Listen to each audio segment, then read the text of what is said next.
So if we take the UN map and call it our flat Earth map, and we go off the information that the equator is 24,000 miles around, and that breaks it down into 8 sections of about 3,000 miles each. So by judging by that line, that puts us at about 8,000 miles. But we cut inside the equator, and we still stayed even off Mexico.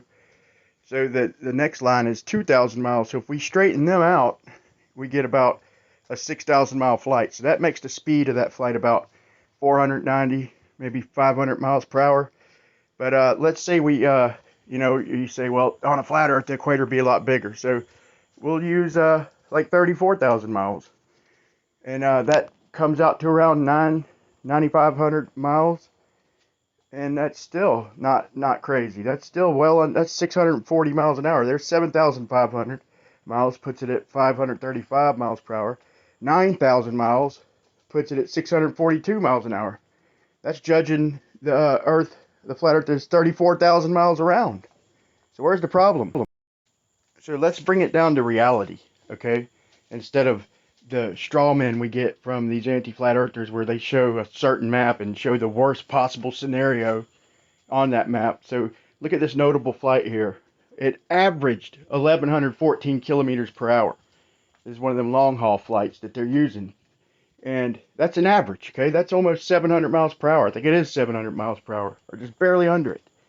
So no matter how you stack it up on a UN map, even if you make the equator, 34,000, even a little more, it's going to be under 9 or well under 10,000 mile flight.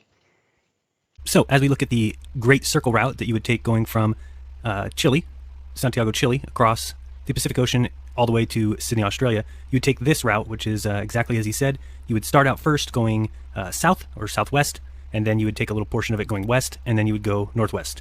So that would be the lineup. I was looking at their compass, and their compass at one particular point was reading northwest, and my compass was reading west-southwest.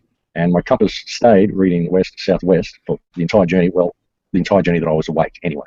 So just to kind of show what he was saying, he said every time he checked his compass, he was getting a southwest reading, which a flat Earth would show. And on the on-screen video display on the back seat of the seat in front of him was showing a northwest as the globe would show. He had been asleep for 5 hours, he said, but when he woke up, the plane was showing the portion of the trip as northwest, but his compass was showing a different reading of southwest. He also claimed that his compass remained in the southwest position for the entire remainder of his flight, and then he went home and checked the compass against many others, a digital compass and another compass, and said his compass was working fine. So we'll listen to the rest of this and watch the video of him showing us exactly what anomaly he found.